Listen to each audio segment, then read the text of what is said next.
for personal reasons, and other than that, we beat South Carolina last year, so I want to defend that rightfully so. And, I feel like, it's a great opportunity for us to just win our first SEC game and, just kind of get one step up on the conference. So it's a valuable opportunity, and I know that we really would like to take advantage of it. Definitely. Now I know when I go out to play basketball at the rec, it's nothing like what you guys do out here on the field.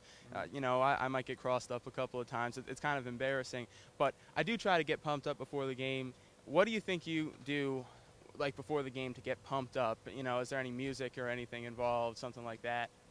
Me personally? Yeah. Yeah, usually I listen to music. Last week I didn't. I forgot my headset at home.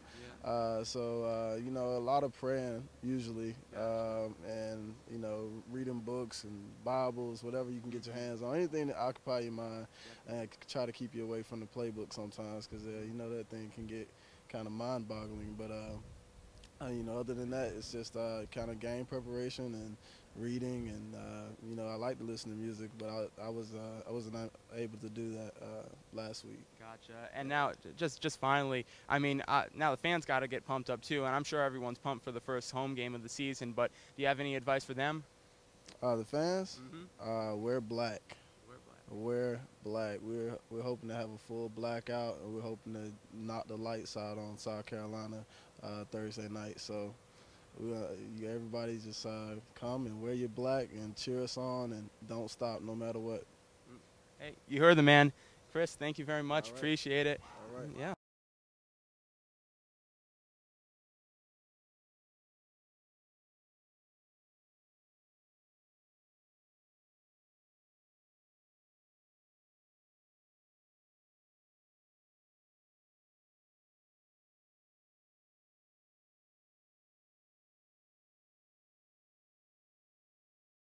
Alright guys, now that we've covered Vanderbilt sports pretty effectively, let's take a look off campus. With Major League Baseball Pennant race coming up and the start of football season, which one do you guys prefer to watch right around now? Looking at the past, I gotta go with Major League Pennant race baseball. Going back, right now my team, the Braves, isn't actually, in a pennant race, but this was always the most exciting time of the year for me. Every game means so much, coming down on the wire. There's nothing like fall baseball. And of course, it's still summer, but don't get me wrong, I love the football starting. That's just like an added bonus. But nothing for me can beat the excitement of going home, after school, and I would run home, turn the TV and watch the Braves take on the Astros or the Cubs in the playoffs. And every pitch means so much. It's so exciting. We've still got a month of the regular season left. So for me, it's a great time. Fantasy drafts are going on right now. Football's starting up this week. I love it. I think that the whole country just kind of gets excited. Baseball has been the one sport going for a while now. The same highlights every night. Baseball tonight. I'm tired. I'm ready to see some football. I don't know about you guys. One of the beautiful things about a new season too is everyone's 0-0. There's always a hope of balance. But I also, like David said, I'm really pumped for postseason baseball. I'm a Mets fan, so if I don't have a coronary before that, I'll be enjoying it in October. But it's really exciting to see the tight NL East race between the Mets and Phillies, to see the Cubs maybe breaking their streak, to see the Yankees actually fading down the stretch, and see what the miracle story the Rays can do. There's just so many storylines that, even though it's been going on for months and months, it's definitely going to be an exciting ending. Yeah, exactly. But the thing that I get from football is that it's so much more of an event. It's once a week. It's that Sunday or Saturday. Really, it's tough to debate which one's better, especially down here in SEC country. But what I think is so great about football season is that you can plan for that one day. Baseball, it's kind of tough to tell on a day-by-day basis when the big game's going to be until you hit the playoffs, which are great, but it's still best out of 5, best out of 7. You make a great point. Basically, every football game is basically like, if you compare it to baseball, it's like 15 games of baseball. Every game is, like a mini microcosm of, the whole season, and everything can change. So, I guess it's just like 6 of one, half dozen of the other. Really can't go wrong. Yeah, I love hanging out in the suite with my friends, watching football games on the projector, or going to Sam's and spending all Sunday there. On the couch, all day Saturday for college football. I love football. I'm a huge baseball fan. I grew up, a diehard Yankee fan. I still am. So that's why I'm a little bitter right now. Maybe I'm not excited, for the playoffs and whatnot. But to me, football, especially in the South, is just amazing. I mean, the whole situation kind of is a pick-up because every football game is kind of like a playoff game in baseball to begin with because of how important it is. So it's you can't really go wrong either way. And just putting you guys on the spot here, hate to do this to you, but if you had to pick one team to win the World Series this year, who you got?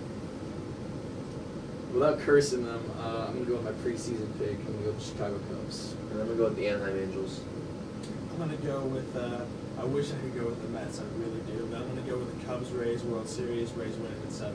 Yeah, I gotta go with the Rays here simply because I mean they've got so many intangibles. It's just a good vibe down there. I don't know if you guys have seen the video of the cowbell kid, which from your perspective could either be very, very annoying or just absolutely amazing.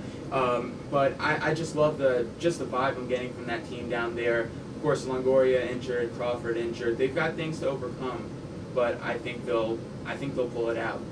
I mean, the Angels are they're a solid team, and you can make an argument that I think that they're better than the Cubs, and I think they'll face the Cubs in the World Series. But I like the symmetry. 100 years after the curse is finally over, that lineup is absolutely stacked. I mean, your leadoff man is Alfonso Soriano. Dempster surprised everyone being a really great starter. You've got a solid rest of rotation. You've got Kerry Wood closing things down. And I mean, I wasn't there for one game in Chicago, and this was just a regular season game, and the atmosphere is electric at Wrigley Field. I think it's going to be very tough for teams to go into Wrigley and win there, and I think this is finally the year they break through. Every year you see a few teams that have that it factor. That seem like, you know, this is our year to make a statement. That's what I really see out of, like you said, the Cubs and also the Rays. Beating from Tampa, it's been kind of exciting to see the city rally around that team, especially with all those young players. And this is the year I think they can get it done. Just don't sleep on the Angels. Mike Scioscia, very underrated, just like the rest of the squad. You know, we don't watch them as much because they're on the West Coast, but they're loaded. And I love their bullpen, especially in the postseason. That's very important. So I like them all. We'll see though. Definitely, but I honestly have to tell you, I think it comes down to one thing or not. Rally monkey or no? I mean, do they have it or do they not have it? Because I remember back when the Angels took the Yankees out it was a long time ago. That rally monkey, I had nightmares about that thing. It was absolutely horrifying. All right, but anyway, that was the off-campus bit. I'm sorry, guys. And anyway, we'll wrap up the show in just a second.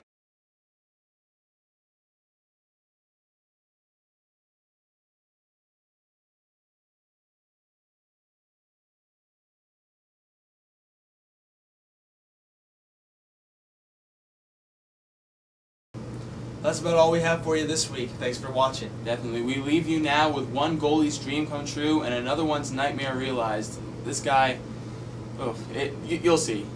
Take it easy, guys. Have a good week.